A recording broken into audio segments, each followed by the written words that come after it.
Libre Encuentro con Dionisio Gutiérrez. El 2009 será un año de elecciones en El Salvador, hermano país centroamericano que ha sido gobernado durante los últimos 20 años por el Partido Arena. La principal fuerza de oposición, el FMLN, lleva esta vez como candidato presidencial al licenciado Mauricio Funes, un político nuevo y con una apreciable trayectoria cívica y profesional que le han hecho ganar la simpatía y el apoyo popular. Guatemala y El Salvador coinciden en muchos capítulos de su historia política y comparten un destino común que viene desde las dictaduras militares y gobiernos autoritarios, pasando por conflictos armados internos, acuerdos de paz y procesos de cooperación y convenios comerciales en el marco de la integración centroamericana. Hoy, estos países hermanos siguen luchando por la institucionalización de sus estados y la consolidación de sus procesos democráticos. Todos los países centroamericanos, con sus diferencias y matices, comparten también los mismos problemas de subdesarrollo. Más de la mitad de los 40 millones de habitantes de la región viven en condiciones de pobreza. La situación de la salud y la educación son deficientes. Somos una región cuya población es mayoritariamente joven. La desnutrición crónica infantil promedio es de 23.5%, arriba de la media latinoamericana, que es de 16%. Las tasas de escolaridad son muy bajas, y en promedio los centroamericanos apenas estudian 5 años. Las economías centroamericanas no han logrado diseñar proyectos de desarrollo integral que tengan la continuidad necesaria para producir el crecimiento económico sostenido que lleve bienestar a toda la población. Más del 60% de la actividad económica funciona en la informalidad. En el caso de Guatemala es del 75% y de El Salvador 55%. Y el desempleo sigue figurando como una de las mayores preocupaciones de la población. En materia de seguridad ciudadana, El Salvador, Honduras y Guatemala tienen uno de los índices más altos de violencia de todo el continente. Las maras y el crimen organizado son parte de la problemática a enfrentar. Para hablar sobre el futuro de Centroamérica y de El Salvador en especial, en medio de su proceso electoral, esta noche en Libre Encuentro acompaña a Dionisio Gutiérrez, el licenciado Mauricio Funes, candidato presidencial por el Frente Farabundo Martí para la Liberación Nacional FMLN. Bienvenidos a Libre Encuentro. Hoy esta tribuna se viste de gala. Tenemos con nosotros al candidato presidencial de El Salvador, licenciado Mauricio Funes Cartagena. Él es un periodista de corazón con 20 años de carrera. Ha tenido 2 espacios importantes a través de su carrera en El Salvador. Uno fue Sin Censura, el otro La Entrevista. Desde donde, por supuesto, lo que hizo fue combatir lo que, en general, la prensa y los periodistas que creen en la libertad y que quieren el bienestar y un buen futuro para sus países, pues luchan por las causas, por la justicia, por la libertad. El licenciado Funes tiene 49 años de edad, es candidato presidencial por el FMLN y las elecciones pues ya están por darse dentro de pocos meses. Y bueno, parece que la cosa está emocionante. El licenciado Funes, además de ir muy adelante en las encuestas, pues tiene grandes posibilidades de ganar la presidencia de El Salvador, porque después de casi 20 años del Partido Arena gobernando El Salvador, pues parece que ya toca el cambio. Licenciado Funes, bienvenido a Guatemala, bienvenido al Libre Encuentro.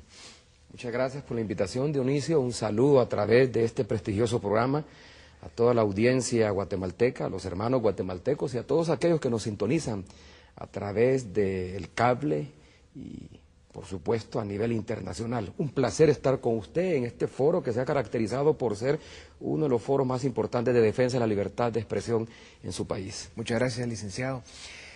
Usted toma esa, digamos, valiente decisión de dar desde una tribuna donde usted agarró prestigio, respeto, admiración por su pueblo, dar un salto al vacío, porque es más o menos lo que es la política en América Latina, y abandera pues un movimiento político, un movimiento cívico, hace una alianza con un partido reconocido a nivel latinoamericano de izquierda, que tiene 20 años de no hacer gobierno en El Salvador, por cierto, que por supuesto ha tenido una evolución importante y esto pues se refleja en el Congreso. Y en fin, toma usted esa bandera, da ese salto a la política en su país y se encuentra con una realidad latinoamericana donde de los 500 millones de seres humanos que la formamos, la mitad o más son pobres. Centroamérica más o menos mantiene los mismos índices, donde incluso llega al 65% en algunos de nuestros países. Salvador ha evolucionado un poquito más, pero igual mantiene cerca de un 60% de pobreza o extrema pobreza. 5.7 millones de salvadoreños que han sido en los últimos 20 años gobernados por el partido que está hoy en el gobierno, que es Arena, y que al final, en estos 20 años, a pesar de tantas promesas y de tantos, digamos, intentos de hacer crecer a El Salvador a los niveles que se necesita para desarrollar un país, pues los resultados son poco halagadores, no son suficientes. ¿Por qué se anima usted entonces, licenciado, a dar ese salto y participar en política?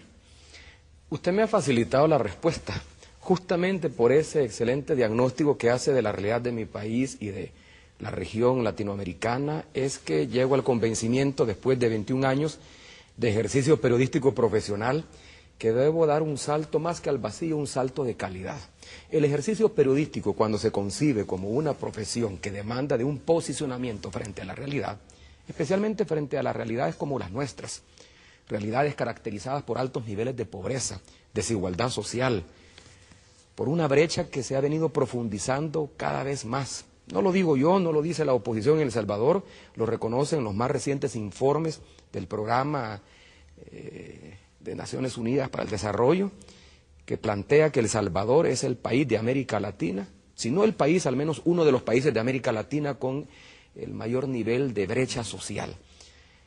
Por supuesto que también esto tiene que ver con una manera de ejercer el poder político. En los últimos años, yo diría que en los últimos 19 años, que coinciden precisamente con el ejercicio público del partido Arena en el poder, hemos tenido un estilo de gobernar excluyente, donde un pequeño grupo se apropia del aparato público, secuestra el Estado para beneficio propio, con evidente exclusión del resto de la sociedad salvadoreña. El periodismo hay que ejercerlo en forma posicionada. El periodismo se define justamente porque es aquel que toma posición frente a la realidad, fiscaliza el ejercicio del poder, denuncia las arbitrariedades que se cometen en nombre de este. El tipo de periodismo que yo ejercí a lo largo de 21 años me llevó casi por inercia a tomar esta decisión. Caí en la cuenta que para transformar el país no solo bastaba con contribuir a crear un imaginario colectivo más consciente y más exigente, había que transformar desde las mismas estructuras donde se están tomando las decisiones. Y eso me lleva a abrazar la política y a abrazar el proyecto político de aquella fuerza que yo considero, de aquella fuerza política que tiene voluntad y deseo de cambio.